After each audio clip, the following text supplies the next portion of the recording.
Every wise engine knows you cannot trust trucks. They live up to their name. Troublesome. Whenever there is an accident on the railway, the main culprits are usually the trucks. With their lack of intellect and conniving sense of disobedience, the trucks are a will amongst themselves. Some engines have earned their respect, and the trucks daren't play tricks on them, whilst other engines simply cannot keep them in control. Ballast trucks are by far the worst. Rude, noisy and insufferable, and that's just to start with. Over the years, Duck, Donald and Douglas have learned to handle them with care, and even Oliver, who learned the hardest lesson of all, after they push him into a turntable world, has no real cause for concern when he takes them out now. But other engines do. The trucks take full advantage of their lack of experience with them. One glorious late summer morning, the Fat Controller came to see Stanley. "Good morning, Stanley," he began. "I have important news. A large order of ballast is needing to be delivered to Barrow and Furness every day for the next month." "Good grief, that's a large order, sir," puffed Stanley, astonished. The Fat Controller chuckled. "Indeed. It will be used to reballast the mainline upgrade in Scotland. And so I need a reliable, strong pair of engines to deliver this shipment." "A pair, sir?" puffed Stanley, perplexed. "Do you mean Donald and Douglas, sir?" No. They'll be busy with their mainline duties. So you and James have been assigned to the task. I trust you two will be able to work well together." "Of course, sir. Happy to do my bit," smiled Stanley. The Fat Controller smiled, impressed at the silver tank engine's commitment to the job, and cheerfully walked away. Stanley liked James, but he knew he was one for complaining about goods work. And when he arrived at the yards, James was already grumbling. "You boiler aching already?" teased Stanley. "You bet I am!" exclaimed James. "I don't want to be going anywhere near those ballast trucks." "James, you're a mixed traffic engine. You're designed to pull goods trains half the time." "It's not the goods I'm worried about. It's the trucks themselves." "What do you mean?" asked Stanley, confused. "Ballast trucks are the worst trucks in the entire railway. I already have problems keeping trucks in line. Leave me alive and spit me out," he moaned. "Don't worry," soothed Stanley. "I'll be in the same boat as you. We can suffer together." "Trucks don't like me."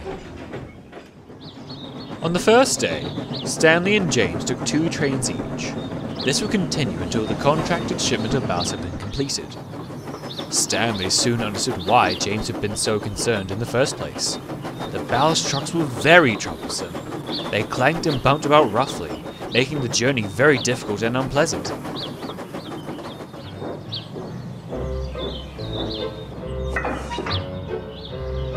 "You have no right poking your furrows in here and dragging us about," they shouted.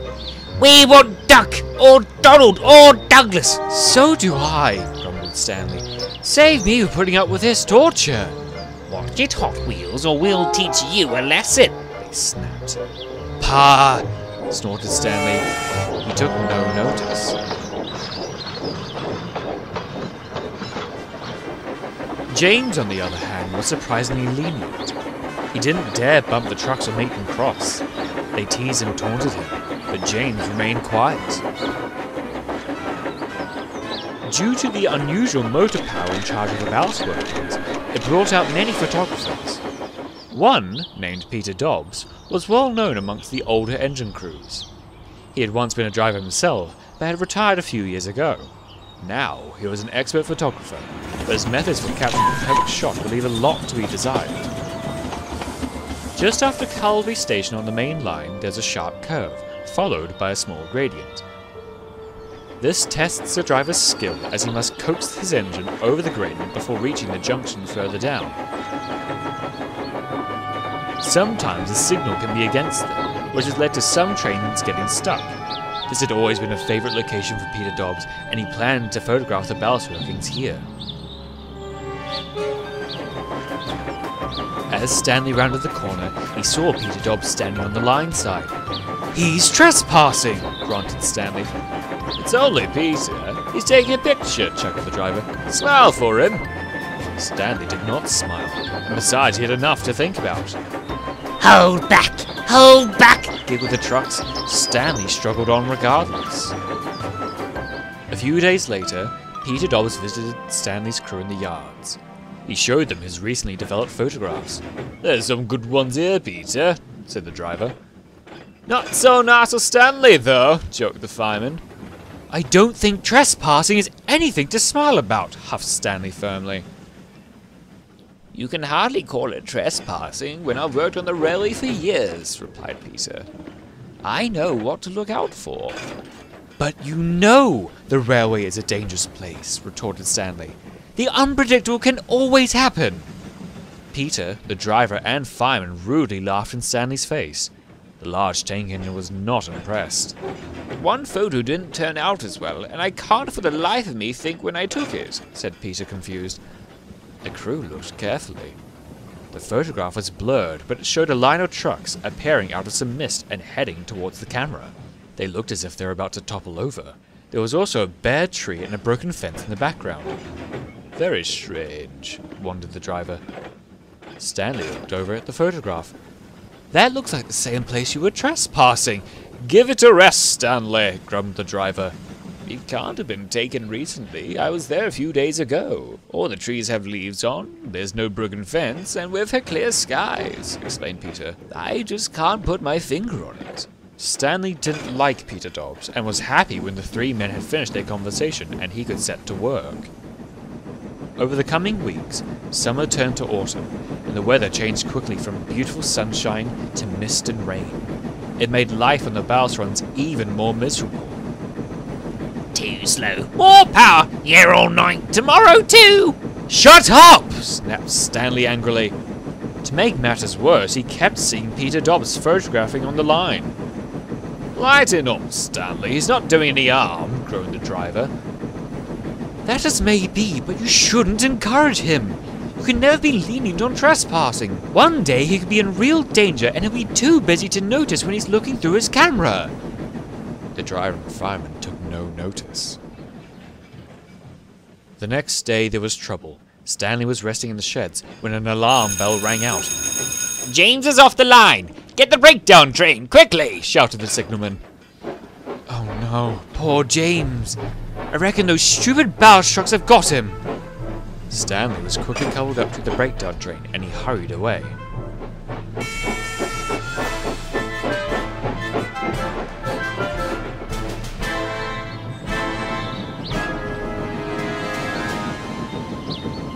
When he arrived at the scene, James had come off at the sharp bend. He had derailed and crashed through the fence. No one was hurt, but James was very sore. "I knew it was only a matter of time before this would happen," sobbed James. The ballast trucks laughed smugly. They were feeling very pleased with themselves. "Idiotic things," snorted Stanley. "You could have hurt someone, or worse, killed them." Now we can warn ourselves, Hot Wheels, sniggered the trucks. The trucks were right. With no spare engine, Stanley had to struggle alone. The weather changed again. It grew much windier. It blew all the leaves off the trees and onto the line. It made the journey twice as hard, to the delight of the trucks. Are we there yet? Hurry up, we're aging back here. "Be quiet!" shouted Stanley. His patience was about to snap. He passed the sharp bend where James had derailed. Stood there was Peter Dobbs with his camera. Stanley blew steam at him. On the final day of the ballast workings, Stanley anticipated a stressful last day. He wasn't wrong. The trucks were more troublesome than ever. "Just one more day, and then that'll be it," he puffed tiredly to himself. As he departed, he had no idea the trucks had a plan to make his last day a memorable one.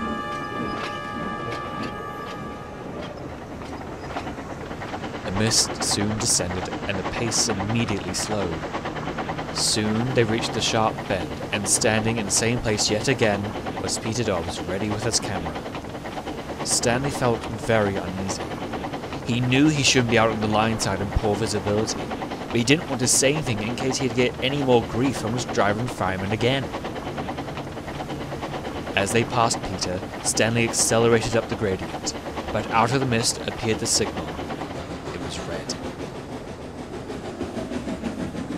Stanley's driver quickly slowed the train down and eased it to a halt in the gradient. This was the perfect opportunity for the trucks. Seconds later, the signal changed. Stanley tried to restart, but the trucks held firm. Hold back! Hold back! They chortled. Come on, come on, come on! Snorted Stanley.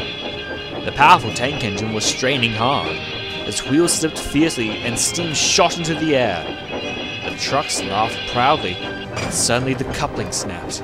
Stanley raced forwards, whilst the trucks began to hurtle backwards. On, They yelled. The guard quickly slammed on the brakes, but it was no good. Out of the mist clattered the trucks, and there, posing, ready with his camera on the tight bend, was Peter Dobbs. He never saw the trucks coming. Stanley was on the other side of the gradient. His eyes widened with a sickening realization as he heard the trucks crash off the rails. The sound echoed all around. We'll have to phone for the breakdown train, sighed the driver. Don't phone them! Phone an ambulance! I saw Peter Dobbs trespassing again! Cried Stanley. Hurry! Stanley rushed to the nearest signal box, and his crew phoned for help. When they returned to the scene, the trucks had toppled over at the bend and heaps of ballast surrounded them. Stanley's driver and fireman searched the wreckage frantically. Out of the mist stepped the guard. Are you alright? Asked the fireman. The guard nodded his head silently. What about Peter? The guard slowly held up Peter's camera, which was still intact. He shook his head, quivering, and then softly muttered, crushed. A few days later, and the police were finishing their investigations. They came to see Stanley, under the supervision of the Fat Controller. We developed the photographs in Mr. Dobbs' camera. They revealed nothing apart from his photograph we found amongst his most recent collection, said the policeman. It is identical to the one he took moments before his death. Stanley went pale. His boiler nearly ran dry in fright. He remembered seeing the photograph. He also remembered seeing the bare tree through the mist and the broken fence James had crashed through. He showed that photograph to my crew, but they thought nothing of it. Peter Dobbs said he couldn't even remember taking the picture before. Intriguing, murmured the policeman. It seems he had already witnessed his own death. Constable, please. You cannot be suggesting some sort of premonition as a resolution, said the Fat Controller family. We know what happened. The fact is, he was trespassing and was in the wrong place at the wrong time. Of course, agreed the policeman. But do you have any other explanation as to why the photograph is identical to the one taken a month later? The Fat Controller did not. Some things not even we can explain, finished the policeman gravely. The two men left, leaving Stanley feeling shocked. Stanley remained silent for several days. His driver and fireman were reprimanded for encouraging Peter Dobbs' trespassing and were suspended from the footplate for 3 months. The trucks too were silent. They were shaken up. It had finally dawned upon them that their idiocy had played a part in the death of Peter Dobbs. They now warn other trucks to take care, for their actions may have serious consequences. The other engines tried to help Stanley move on. It wasn't your fault, soothed James. You did try and warn him, added Emily. Do you think, if he had listened to me, he'd still be alive? Said Stanley. No, Stanley, replied Edward delicately. For if he had ignored what fate had shown him, then he was never going to heed your warning. He sealed his own fate. Stanley said no more. The Little Western was suffering from a series of unfortunate events. Terrible storms had swept across the island, but Duck's branch line had felt the worst of it. The line had taken a real battering from huge waves and high winds. Sea defences had been ripped apart and left some parts of the line unprotected. As what was expected, train services had to be cancelled until the line had been inspected and the weather had improved. When the storms had passed, the line's bad luck still remained. The storms had damaged the turntable, and so the engines couldn't turn round. A landslide caused by foul weather soon halted trains again, And worse still, the passengers were beginning to complain about the state of the track. "Oh, it's almost like travelling on a bouncy castle," grumbled the passengers. The final straw was when Douglas had to run round his train at the station and his tender derailed at the points. "I can't cope with all this. The little Western's being run to the ground." The Fat Controller decided to take action. He spoke to Duck, Donald, Douglas and Oliver at the sheds. "As you're all aware, the Little Western's going through a bit of a rough patch, so to speak," began the Fat Controller. "You can say that again," whispered Donald. "I've decided to take action. Workmen will arrive tomorrow to begin upgrading the track work, but with no turntable in service, I do not want Donald and Douglas running on the line until it is mended. So you two will return to the main line." "Aye, sir, no problem," said the twins. "The workmen will start on the run-round loop at the station." Duck interrupted. "But excuse me, sir, how am I meant to run round my passenger trains?" The Fat Controller gave Duck a serious look. "Daisy shall be in charge of your passenger services until the work is completed." Duck was very upset. "Daisy?" he spluttered. "The diesel rail car?" "Yes, she can be driven at both ends and doesn't need a run-round loop." But what about Oliver?" stuttered Duck. "I don't think I need to remind you that Oliver is an auto tank and doesn't need to run round either." The Fat Controller turned and left Duck speechless. Oliver and the twins couldn't help but laugh. The next day, the workmen arrived to begin the upgrade. Duck sulked in the shed as Daisy purred in. "Good morning, gentlemen," she tooted. Duck said nothing. Oliver was more polite. "Welcome, Daisy, to the Little Western." "Oh, thank you, my darling. You have such a beautiful line." "Oh, it is," replied Oliver, "but it's much nicer when we have sunnier weather." Daisy and Oliver happily chatted to one another when Daisy made an observation. "Oh, I hate to be an inconvenience, but may I sleep in the carriage shed tonight?" she asked. "Why?" huffed Duck firmly. "Well, my dear, soot, steam and smoke are bad for my swerves," explained Daisy. "And that would never do." "Rubbish! You can sleep in the engine shed." "Of course you can, Daisy," cut in Oliver. "I'm sure the coaches would be delighted of the company." Daisy smiled happily and rolled away to the station to collect her passengers. "I don't know how Thomas manages," snorted Duck. "For a diesel rail car, she's very high maintenance. She's doing us a favour, and we must be grateful for her help. It's all right for you, Oliver. You haven't been replaced by her. And for good reason. She won't be here for long, and the Fat Controller knows what he's doing," said Oliver. Duck couldn't argue with Oliver. He knew he was right. So instead he puffed away to collect his ballast trucks.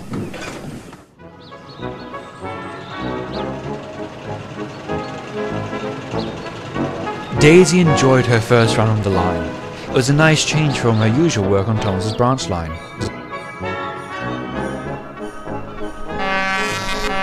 As she rolled smoothly into the station, she was surprised to see Oliver arriving into the other platform backwards.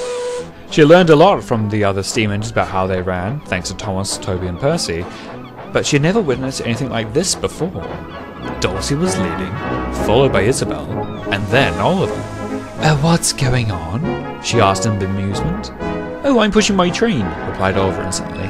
"Yes, I can see that, dear, but isn't that unsafe?" "Oh, not at all," explained Oliver. "I'm an auto tank, which means I can be driven automatically from the cabs of Isabel and Dulcie." Daisy was puzzled. "How?" "By pulleys and chains that are connected to the controls of the coaches to the controls in my cab. The driver can open my regulator, brake and pull my whistle from the coaches. Only the fireman stays to stoke the fire, check the water supply and intervene if he thinks anything's wrong." Daisy was very impressed. "Coaches in charge of an engine. Well, well, well, my dears, if you aren't very clever. You certainly put Annie, Claril and Henrietta to shame." Isabel was flattered, but Dulcie stayed quiet. She didn't say a word. She looked almost scared. Daisy noticed this, but said nothing as she watched the unusual spectacle depart.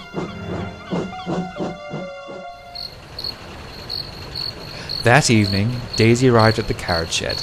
The coaches greeted her warmly, all except Dulcie.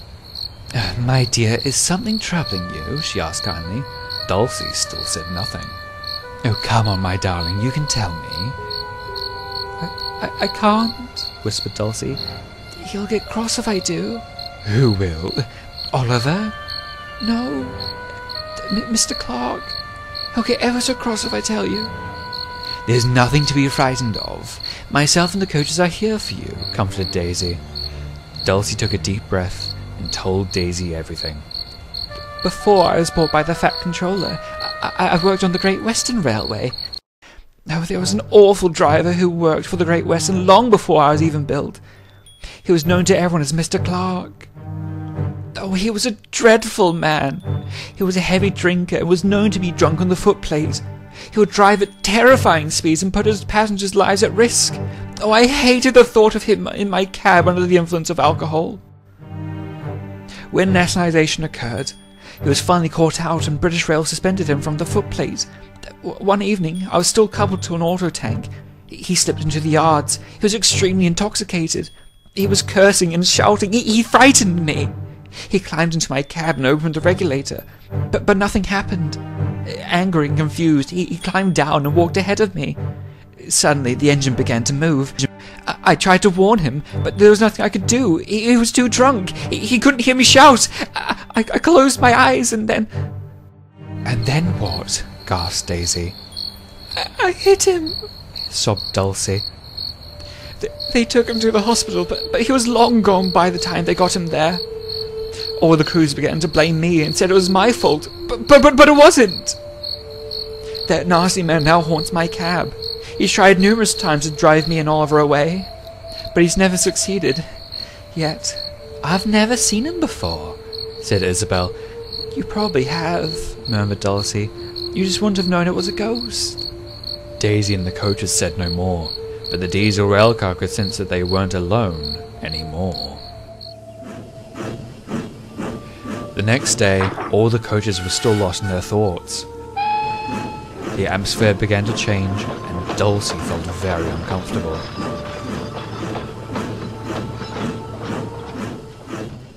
At the station, Dulcie's cab door was left open. An inquisitive little boy looked inside. His curiosity got the better of him as he was fascinated by the controls of the cab. He stepped inside when suddenly the door slammed shut behind him. He tried to open it again, but it was locked solid. The air went cold. The little boy turned around. He looked in horror to find a man glaring coldly at him. Petrified, the little boy screamed in sheer terror. Dulcie tried to grab the attention of Oliver, but it was too late. The guard blew his whistle, and off he went. Stop, Oliver, stop! There's a boy trapped in my cab! She cried. Suddenly the emergency cord was pulled and Oliver screeched to a stop. What's going on? Called Oliver. The boy's mother had pulled the cord. The driver, fireman and guard rushed to Dulcie's cab. Her doors won't open, said the guard. At last the doors gave in and the little boy sprinted into his mother's arms. There was a man in there, sobbed the boy. He didn't want to let me go. Everyone was very confused. They had all seen no one with the boy, but all agreed to attend to the matter when they reached the top station. Dulcie felt very upset.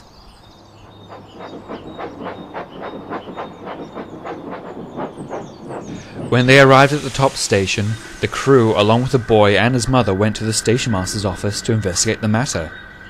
As the train stood waiting, Dulcie could feel someone moving around her cab. She shuddered in disbelief. Suddenly, Oliver began whistling loudly on his own. His shrill whistle blasted through the station. Everyone was very surprised. So too were his crew, who ran to their engine. They checked his cab, but no one was there. Look!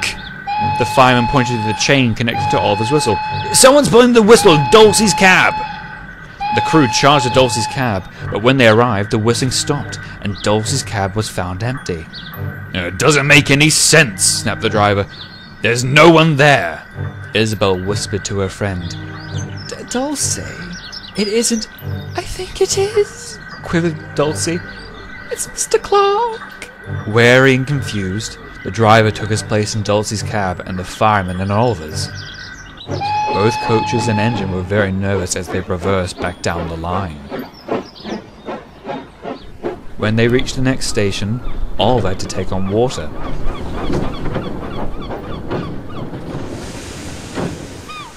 His driver stepped down from Dulcie and pulled on the water tower's chain whilst the fireman stood on Oliver's tanks. As the operation was carried out, Daisy arrived coming the other way.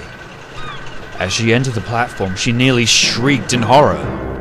There, standing in Dulcie's cab, was a pale figure of a man. He had his hand on the regulator. Daisy tooted in alarm. "There's an intruder in Dulcie's cab!" Suddenly he threw open the regulator. Oliver responded with a will and shot backwards. "Help!" he cried. The fireman scrambled into Oliver's cab and braked hard. Everyone was very surprised and shocked. Dulcie was in tears. "I knew I shouldn't have said anything," she cried. "Right," scoffed Daisy. "We'll soon stop that nonsense." And she hurried away.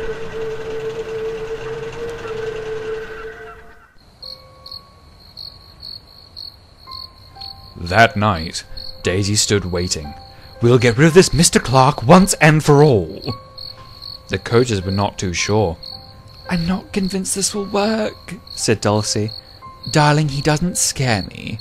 I will not tolerate his reckless and irresponsible actions."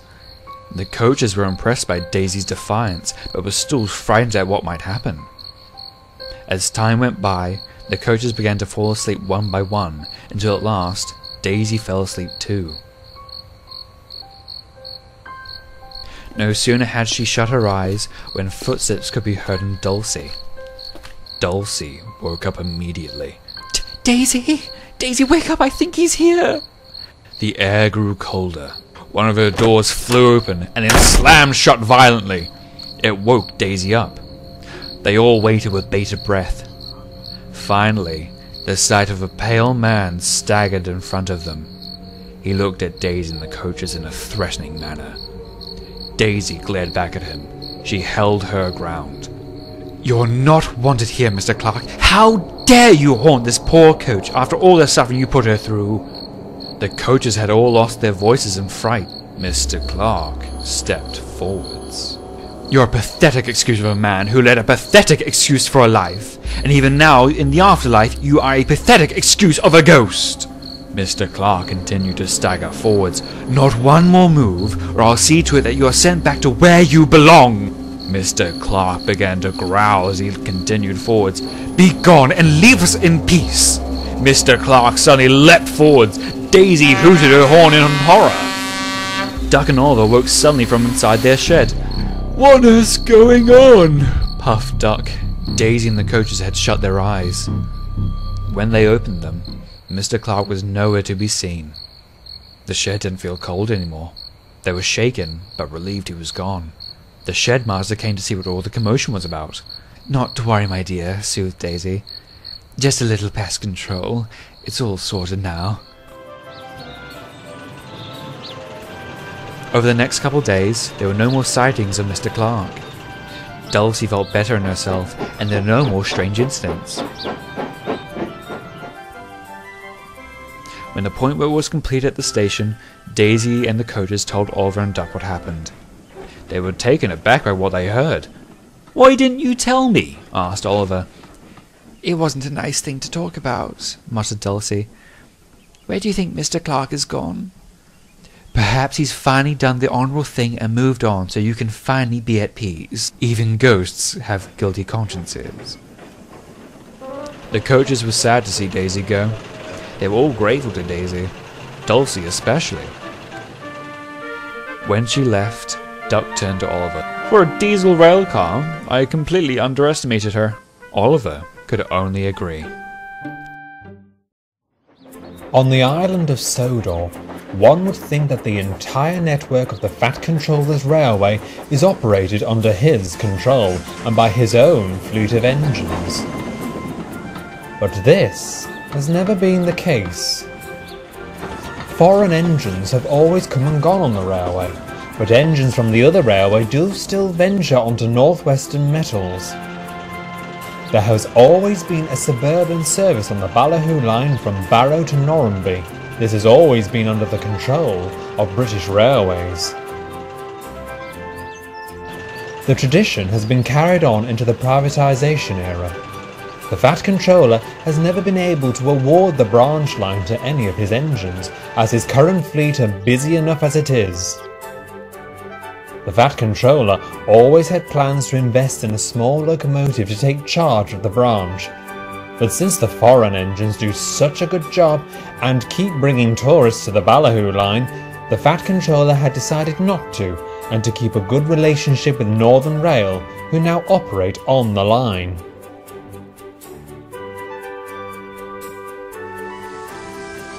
At Ballyhoo was a small junction. One line would head towards Norranby and another to Crovan's Gate, but a third line was also present. The line was rusty and very overgrown. It headed into a wood and had not been used in a very long time. Just visible above the trees that dominated the line was an old manor house. The building was derelict and stood dilapidated and falling apart. It sat on a hill close to the line. At the bottom of the hill was a small halt which served the manor. Like the line, it was overgrown and in desperate need of repair. None of the Fat Controller's engines had really seen it before. They very rarely ventured onto the line. But this was all about to change. Donald and Douglas were resting in the sheds on the Little Western when the Fat Controller arrived. "Donald and Douglas, I bring exciting news," he began. "You will be working on the Ballyhoo line over the winter."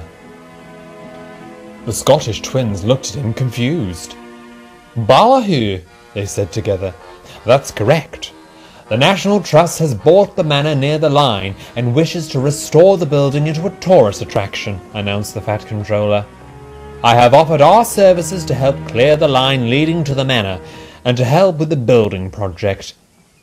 A new service will be drawn up, and to attract more visitors, you two will be in charge of the steam shuttles to the manor." Donald quickly interrupted. "But sir, what about our ballast trains here?" "The holiday season is now over, and Duck and Oliver can easily manage the workload for the time being," reassured the Fat Controller. Donald and Douglas were very pleased and couldn't wait to start work. 2 days later, and Douglas steamed along with an engineer's train to Ballyhoo. As he stood waiting to let the suburban train clear the road, he noticed the manor. It looked daunting and foreboding above the high, twisting branches of the trees. "Och, that does look canny spooky," muttered Douglas to himself. Memories of what had happened to him and Bear at the works with the ghost of old Dean Morris came flooding back. "Come on, Douglas," called his driver. "There's nothing to be scared of." That's what they all say," whispered Douglas. As the Caledonian engine rolled up to the points, he began to jitter at the slightest sound or movement. Crows began wailing crossly. The wind howled between the trees, and the old rails screeched under the engine's weight. "Calm down, old boy," comforted the driver. "What's wrong?"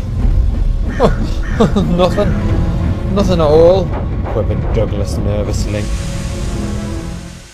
Workmen began clearing the undergrowth. Time seemed to stand still for poor Douglas.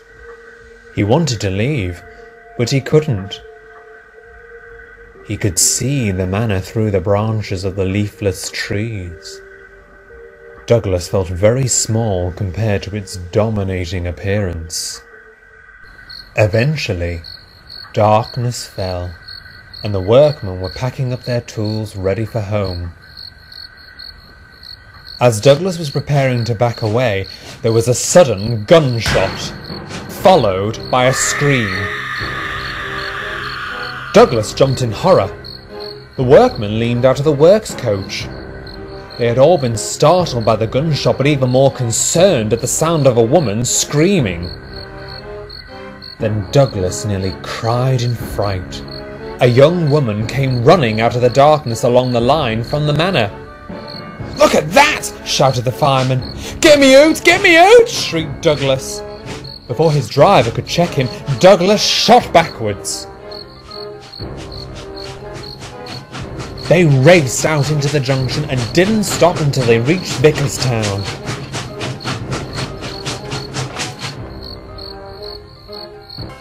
Once there, the crew immediately phoned the police. They checked all around the abandoned line, but no woman could be found. The next day, the police interviewed the crew and the workmen alongside Douglas. "I heard a gunshot," exclaimed a workman. "I heard a scream," said another. "And we saw the woman," added the fireman. "She was in a frantic rush to get away from something." Didn't you stop to help her?" questioned the policeman suspiciously. "No, sir," said Douglas sheepishly. "That was my fault. I got scared, so I ran away, sir." The fat controller, who was listening to the interview, tutted at Douglas. "We'll investigate the matter as best as we can, but there isn't much evidence to go off," explained the policeman. He turned and walked away to his car. "What we saw was real, all right," said the driver firmly to the fat controller, "and I'm not going anywhere near that manor again. You understand?" Douglas, his fireman, and the workmen agreed. The fat controller spoke crossly to them.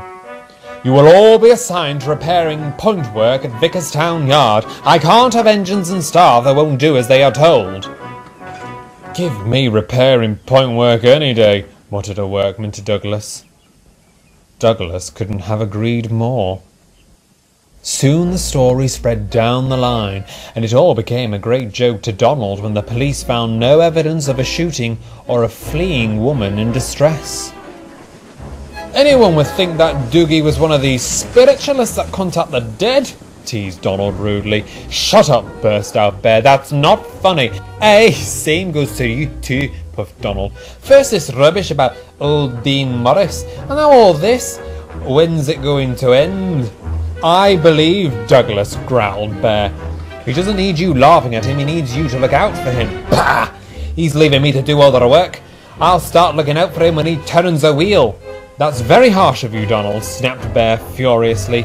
"Ah, stupid Doogie, there is no such things as ghosts," puffed Donald confidently. "Huh! Famous last words," murmured Bear quietly. Over the next few weeks, Donald took charge of the engineering works with a fresh group of workmen.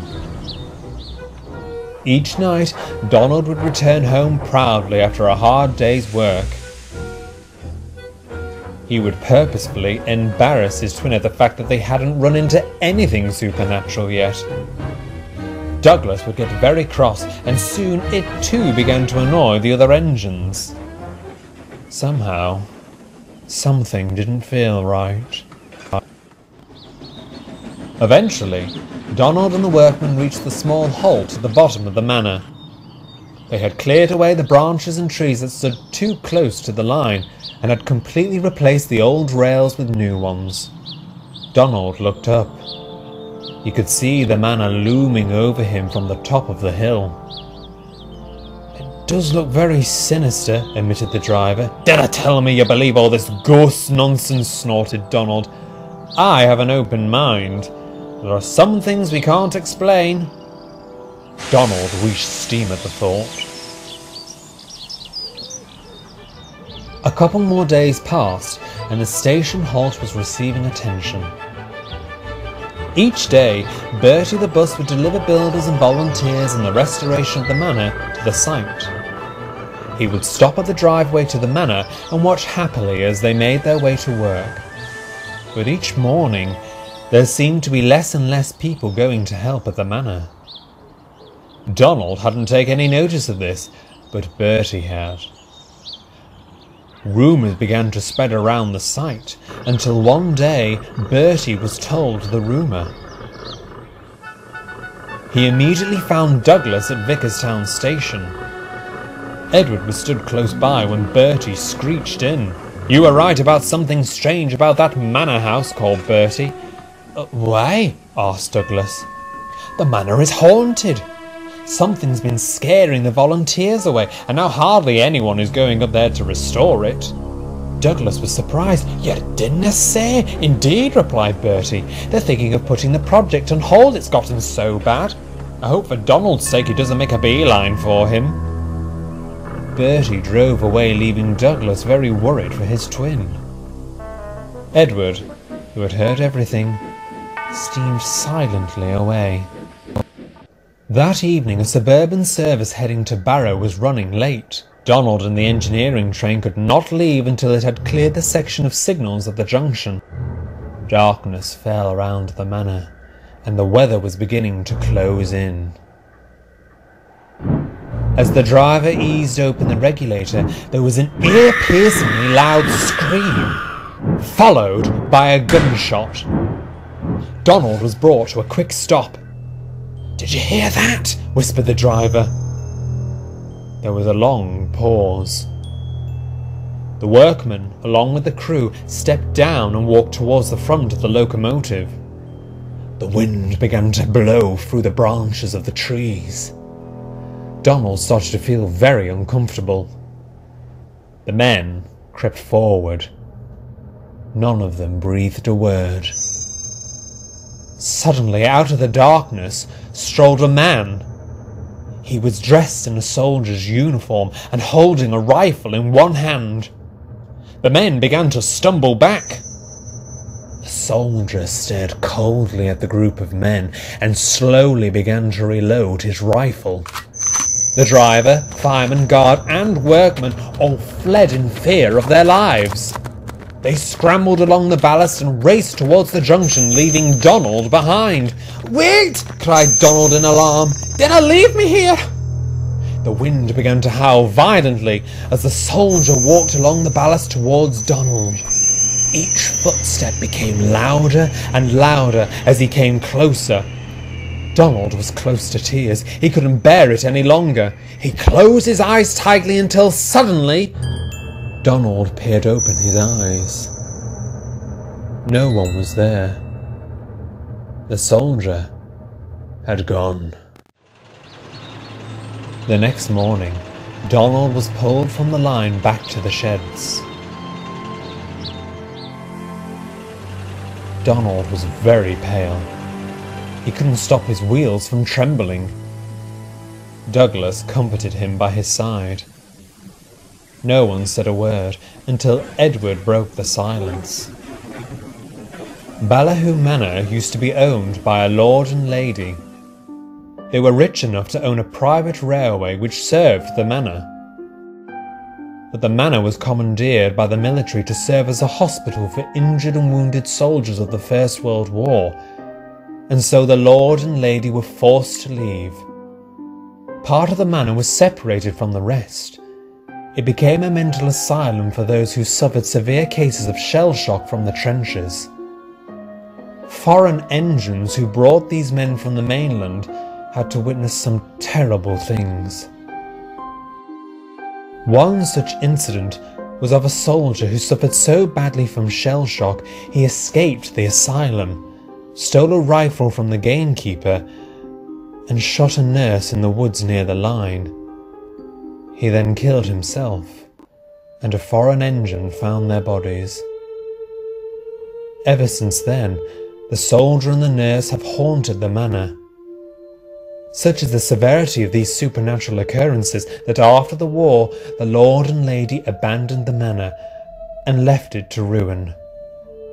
The nurse is always hiding from the soldier, and the soldier is always looking for his next victim. None of the engines had anything to say. The Fat Controller had heard everything. He turned and walked thoughtfully away. A week later, the project to restore the manor was called off. Plans for its restoration ground to a halt, and the line was ripped up. Ballyhoo Manor now stands, languishing, ready to accept its fate and fade away from memory. Donald and Douglas hope that the ghosts they saw will soon disappear along with the manor itself.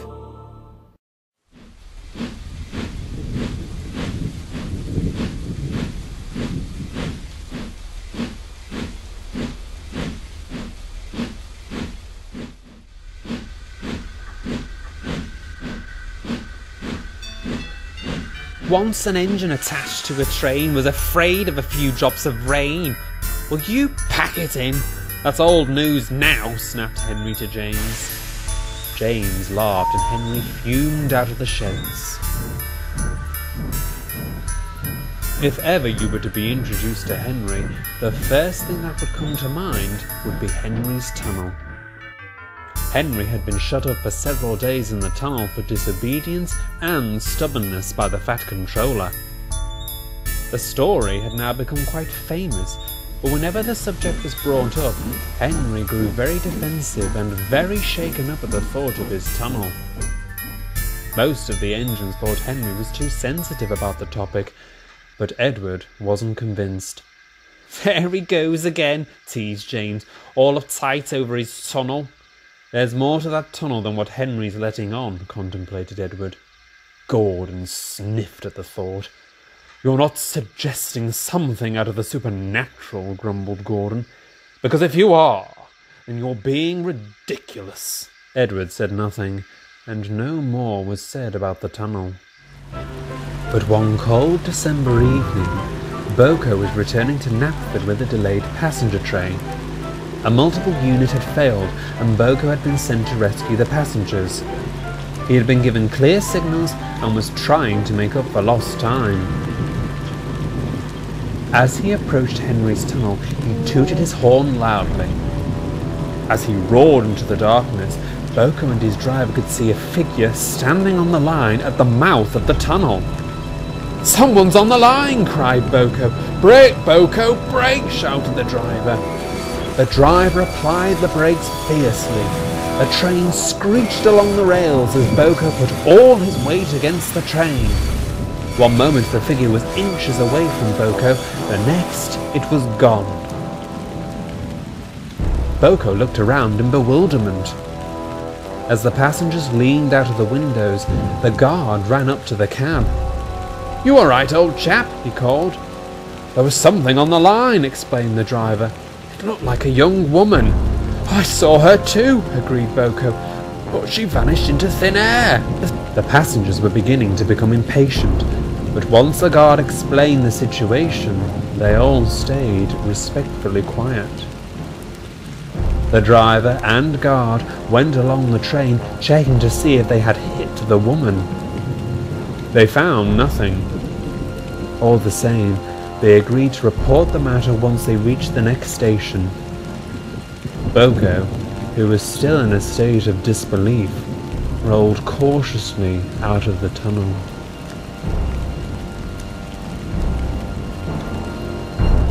That night at the sheds, Boko told the other engines what had happened. "How extraordinary!" exclaimed Duck. "How odd!" barked James. "Indeed it was," confirmed Boko. "As soon as I blinked, she disappeared." Gordon wasn't convinced. "You must be seeing things, Boko." Henry had stayed unusually quiet during this discussion. Edward had noticed. "Do you know anything about a vanishing girl?" he asked innocently. "No, certainly not," came the sharp reply. Henry once again grew defensive. "Well, I do," said Edward. Henry's face turned pale, as everyone became intrigued. "Her name is Mary," began Edward. "She haunts Henry's tunnel from time to time." "Nonsense!" scolded Gordon. "Shh!" hissed the engines. Edward continued. Long before the railway was built, there was a village on the hillside. You can't see it from the railway line, but it's still there. A short distance from the village was a well, which supplied the villagers with fresh spring water from deep within the hillside. The story goes that Mary was the bonniest woman in the entire village. She used her beauty to get whatever she wanted, in more ways than one. Unfortunately, her husband discovered she had been unfaithful to him, and overwhelmed by jealousy and fury, dragged her to the well and threw her down it. He left her to die. She was never found again. Years later, the railway was under construction. I helped to build a tunnel through the hillside where the well once stood upon. Mysterious goings-on soon occurred. Tools going missing, lanterns blown out, and dynamite exploding by itself. Workmen would exchange stories of a young woman haunting the tunnel, and that the railway was disturbing her place of rest. So frightened were the men that construction was cut short, and only one line was laid through the tunnel. As time went by and traffic increased, the Fat Controller made the decision to construct a second tunnel with double track. He wanted to double track the other tunnel, but workmen refused to go near it. The engines were in awe over the story. "But how come we've never seen this ghost before?" asked James. "The workmen say she only makes herself known to a kind and forgiving soul, so to help lay her to rest," replied Edward. Henry had been looking at his buffers throughout the story. He took a deep breath and confessed to his friends. "I have met Mary before." The engines gasped in surprise. "When I was locked up in the tunnel, she came to see me, but I was young and too frightened to speak to her. She seemed disheartened that I wouldn't talk to her. I wish I did, for now I haven't seen her since." "So that's why you're so edgy about the tunnel," concluded James. The sheds filled with an awkward silence. Gordon muttered a quiet, "Good night." No one responded. All the engines seemed to be lost in their thoughts. The mood didn't change next morning either, as they set out to work. Boker whispered to Duck. "I wish I had been saying things now," he murmured. Duck agreed. A few weeks later, the subject of Mary and Henry's tunnel had been forgotten, until one misty evening. James had been redirected with his coal train. A portion of Bear's goods train had become uncoupled, and half of it stood outside Henry's tunnel. James had to use the main tunnel to bypass the obstruction. As he steamed towards the tunnel, he noticed what appeared to be a young woman standing next to the brake van. "It's Mary's ghost!" shrieked James. He shot forwards in panic and slipped on the rails. The driver held him back. "Hold on, boy," he cried. No, I want to go, James wailed. He raced through the tunnel and shot out of the other side.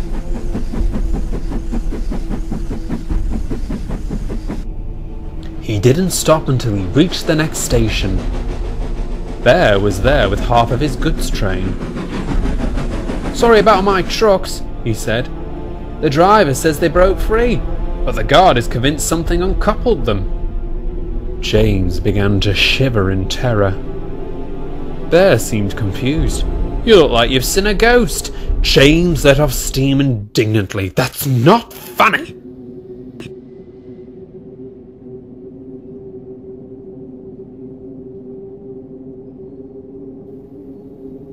News travelled down the line. Henry was certain it was Mary. Edward decided to take matters into his own buffers. He made a plan to speak to Mary. "You're either stupid or brave," grunted James. "Or senile," groaned Gordon. Edward steamed boldly away to the yards to collect some empty trucks. It was dark when he reached the yards. He was steaming well, but Edward had a plan. As they departed, Edward began to hold back. "Come on, old boy," encouraged the driver. "You were running fine a minute ago."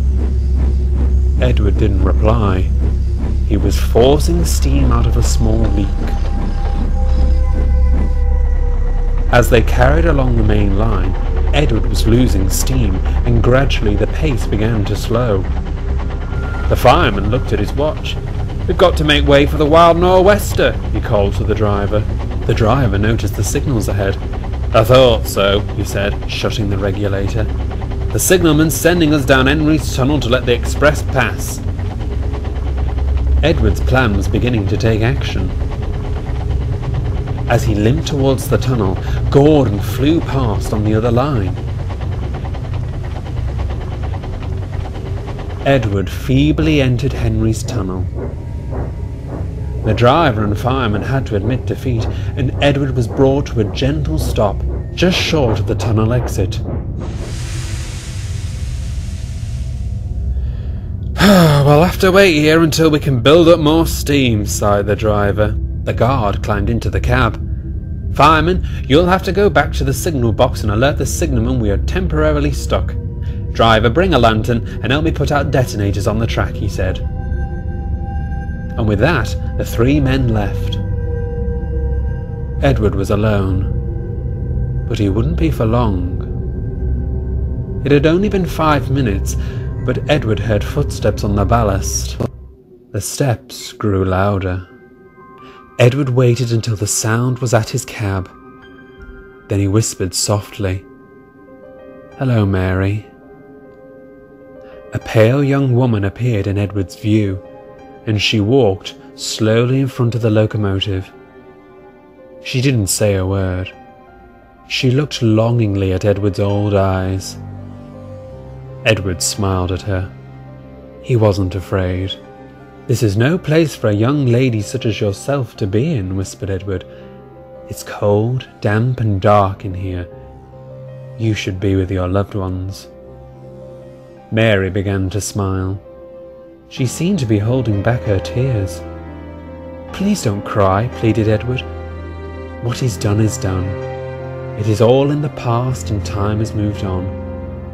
And I think it's time you should too." Mary gazed lovingly at Edward.